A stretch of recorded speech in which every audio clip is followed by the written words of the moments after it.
नमस्ते बच्चों। अगर आप बिहार बोर्ड क्लास 12th के छात्र हैं और 2027 के बोर्ड एग्ज़ाम में इंग्लिश में 90 प्लस मार्क्स लाना चाहते हैं तो आप बिल्कुल सही जगह पर हैं। आज हम शुरू कर रहे हैं आपकी रेनबो पार्ट 2 किताब का सबसे पहला और सबसे महत्वपूर्ण चैप्टर, महात्मा गांधी द्वारा लिखा गया इंडियन सिविलाइजेशन एंड कल्चर।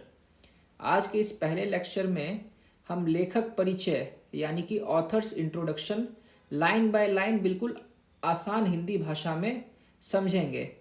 हर कठिन शब्द का मतलब जानेंगे और रुक रुक के पढ़ाएंगे ताकि जो है, क्योंकि ये ऑथर्स इंट्रोडक्शन भी एग्ज़ाम में नंबर कैरी करता है। इससे भी 2 मार्क्स के ऑब्जेक्टिव हर साल आते हैं। तो चलिए इस शानदार चैप्टर को शुरू करते हैं। मैं यहाँ पर पीपीटी बनाकर लाया हूँ। इसमें आपको हर एक मुश्किल शब्द को अंडरलाइन किया हुआ है और उस अंडरलाइन किए हुए शब्द का नीचे में हम लोगों ने हिंदी मीनिंग भी निकाल कर रखा हुआ है। तो ये रहा ऑथर्स इंट्रोडक्शन। तो हम लोग ऑथर्स इंट्रोडक्शन पहले पेज से शुरू करते हैं। तो सबसे पहला लाइन ही लिखा हुआ है उनका पूरा नाम, मोहनदास करमचंद गांधी। तो जैसा कि बच्चों आप लोग हिस्ट्री में भी पढ़े होंगे, टीवी में भी देखे होंगे, ये सब जानते हैं कि उनका पूरा नाम था मोहनदास करमचंद गांधी। ये इनका जन्म 1869 में हुआ था 2 अक्टूबर को, और इनकी मृत्यु 1948 30 जनवरी को हुई थी। पॉपुलरली नोन एज बापू और the father of the nation. ये जो है बापू और राष्ट्रपिता के नाम से प्रसिद्ध हैं। Was more a spiritual leader then a politician. वो राजनेता से कई ज़्यादा आध्यात्मिक नेता थे, यानी कि वो अध्यात्म, लोगों को आत्मा, ईश्वर, इन सब के बारे में वो ज़्यादा चर्चा करते थे राजनीति के मुकाबले। आगे लिखते हैं, he successfully used truth and non-violence as the chief weapon against the British rule in India and helped India gain independence। और ये बात तो आप सभी को पता है, इसमें कुछ नई बात नहीं है। उनके जो आज़ादी लेने के हथियार थे वो केवल सत्य और अहिंसा थी। यही उनके मुख्य हथियार थे ब्रिटिशों के खिलाफ, और इन्हीं हथियारों का इस्तेमाल करके उन्होंने भारत को आज़ादी दिलाने में बहुत बड़ी मदद की। अब हम आगे पढ़ते हैं।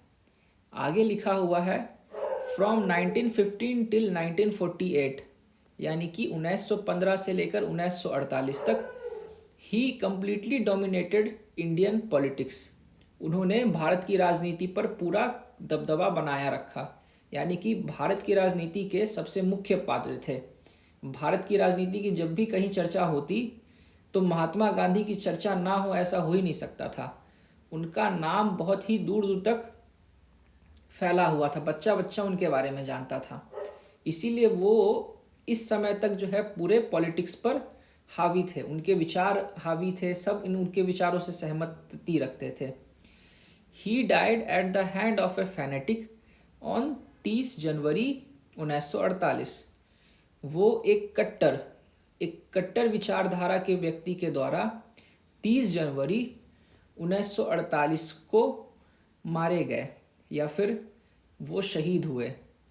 उस दिन जो है शहीद दिवस मनाया जाता है गांधी जी की, जिस दिन मृत्यु हुई थी। एक कट्टर विचारधारा के इंसान ने उन्हें 30 जनवरी 1948 को गोली मारकर हत्या कर दी।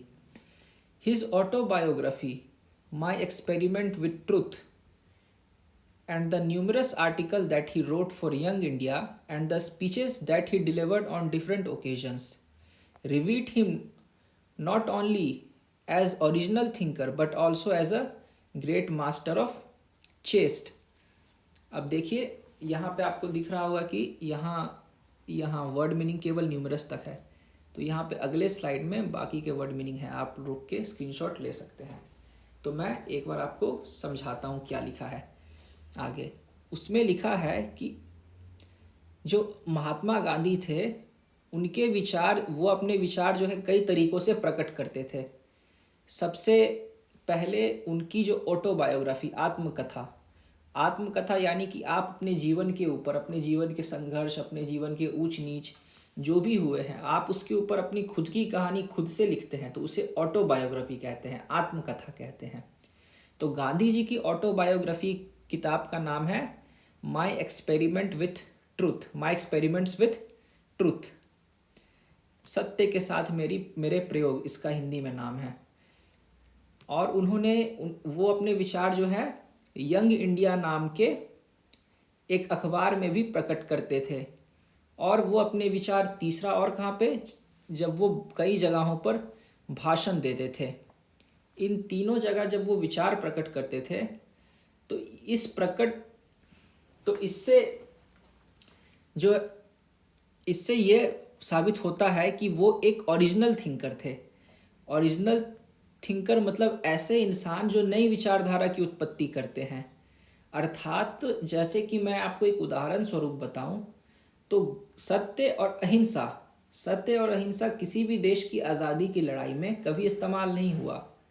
ये विचार बिल्कुल नया था और गांधी जी ने लाया था। तो इस तरह के नए विचारों और नई विचारधाराओं को लाने वाले को ओरिजिनल थिंकर कहते हैं। तो उसी तरह गांधी जी भी एक ओरिजिनल थिंकर थे, but also a great master of chest. Chest का मतलब होता है मर्यादा, पवित्रता, मतलब कि आपके व्यवहार में शालीनता, आप किसी भी तरह का अश्लील व्यवहार ना करते हो, आपके व्यवहार में एक महानता झलकती हो। तो गांधी जी ना केवल एक ओरिजिनल थिंकर थे बल्कि वो एक मर्यादित पुरुष भी थे। और केवल मर्यादित पुरुष ही नहीं बल्कि उस काम में बिल्कुल माहिर थे। मर्यादा तो उनके नसों में भरी हुई थी। आगे लिखा है इडियोटमिक इंग्लिश।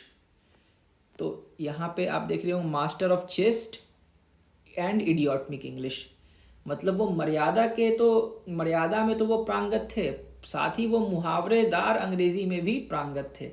मतलब वो जब भी अंग्रेजी में कुछ लेख लिखते थे, स्पीच देते थे, तो वो कई मुहावरों का इस्तेमाल करते थे जिससे लोगों को उनके जो लिखे हुए भाव है वो अच्छे से प्रकट कर पाए, वो अच्छे से समझ पाए। आगे लिखते हैं इन द फॉलोइंग एक्सट्रैक्ट। अब बच्चों एक्सट्रैक्ट का मतलब क्या होता है? मान लो कि महाभारत एक बहुत बड़ी कहानी है, गीता उसका एक छोटा सा हिस्सा है। तो उस तरह से तुम देखो तो गीता जो है वो महाभारत का एक एक्सट्रैक्ट है। उसी तरह रामायण एक बहुत बड़ी कहानी की किताब है, उसमें राम विवाह जो है वो एक छोटा सा प्रसंग है। तो उस प्रसंग को इंग्लिश में एक्सट्रैक्ट कहते हैं। एक्सट्रैक्ट मतलब हुआ प्रसंग, किसी भी बड़ी कहानी से एक छोटा सा प्रसंग उठाना, उसे एक्सट्रैक्ट कहते हैं। तो लिखा हुआ इन द फॉलोइंग एक्सट्रैक्ट, जो अभी हम लोग पढ़ने जा रहे हैं वो एक एक्सट्रैक्ट है, किसी बड़े लेख से निकाला गया एक छोटा सा प्रसंग है। उस एक्सट्रैक्ट का नाम क्या है? Indian civilization and culture. Indian मतलब हो गया भारतीय, सिविलाइजेशन मतलब हो गया सभ्यता, एंड कल्चर का मतलब क्या होता है? संस्कृति। तो हमारा जो अभी हम लोग जो प्रसंग पढ़ रहे हैं उस प्रसंग का नाम है इंडियन सिविलाइजेशन एंड कल्चर। इसमें Gandhi ji talks about sound foundation of Indian civilization. इस प्रसंग में गांधी जी भारत की सभ्यता के मजबूत नींव के बारे में बात करते हैं। Which has successfully withstood the passage of time, जो कि बदलते समय के बहाव, आक्रांता आए आक्रांता गए, कई गुलामियों से हम गुजरे, मुगलों की गुलामी, फिर अंग्रेज़ों की गुलामी, उससे पहले कई राजाओं की गुलामी, इतनी गुलामियों के बाद भी, इतने विदेशी आक्रमण के बाद भी हमारा जो ये सभ्यता है वो अटूट रहा। उसी के बारे में गांधी जी चर्चा करते हैं। The western civilization which has tendency to privilege materiality cannot match the Indian civilization that elevates the moral being. अब यहाँ पर गांधी जी जो है वो तुलना करते हैं पश्चिमी सभ्यता यानी गोरे लोग, अंग्रेज़ों की सभ्यता, और इंडियन सिविलाइजेशन यानी कि हमारी सभ्यता। इसका जो है इनके बीच में अंतर करते हैं। गांधी जी कहते हैं कि भारतीय सभ्यता है, इसमें मर्यादा, संस्कार पर जोर दिया जाता है, लोगों के बीच में संस्कार भरा जाता है। जो इंसान जितना संस्कारी हो, जितना मर्यादित हो, उसकी समाज में उतनी ज़्यादा इज्जत है। किंतु वेस्ट मतलब अंग्रेज़ों के देश, अमेरिका, इंग्लैंड, यूरोप, ऑस्ट्रेलिया, ये सब जो देश हैं जो कि वेस्टर्न मॉडर्न सिविलाइजेशन है, उनमें प्राथमिकता जो है मटेरियलिटी अर्थात पैसे को दी जाती है। जिसके पास ज़्यादा पैसा है समाज में, उसकी ज़्यादा इज्जत है। किंतु भारत में जिसके पास ज़्यादा संस्कार है, जो ज़्यादा मर्यादित है, उनकी ज़्यादा इज्जत है। भारत में ऋषियों और संतों और फकीरों की ज़्यादा इज्जत होती है। भले ही उनके पास पैसे नहीं होते हैं, ऋषियों, साधुओं, फकीरों के पास पैसे नहीं होते हैं, कम होते हैं, लेकिन उनकी इज्जत राजाओं से ज़्यादा है। भले ही राजाओं के पास दुनिया भर का धन है, लेकिन उनकी इज्जत जो है वो संत फकीरों से कम होती है, क्योंकि भारत में इज्जत संस्कार और मर्यादाओं की जाती है, ना कि पश्चिम की तरह पैसों की। अब आगे यही जो पीछे था वही है, बस वर्ड मीनिंग जो है लास्ट का कुछ शब्द का जो बच गया था वो यहाँ पे वर्ड मीनिंग लिखाया है। तो इसी के साथ जो है हमारा इंट्रोडक्शन ख़त्म हो गया है। कल सुबह 6 बजे वीडियो का पार्ट 1 भी अपलोड हो जाएगा, तो देखना। वीडियो अच्छा लगे तो लाइक ज़रूर कर देना, चैनल को सब्सक्राइब कर देना, और 2027 की बोर्ड परीक्षा की तैयारी अगर पूरी तरह से करना चाहते हैं तो बेल आइकन दबाना और मेरे चैनल से जुड़ जाना। तो मिलते हैं अगले वीडियो में, तब तक के लिए नमस्कार।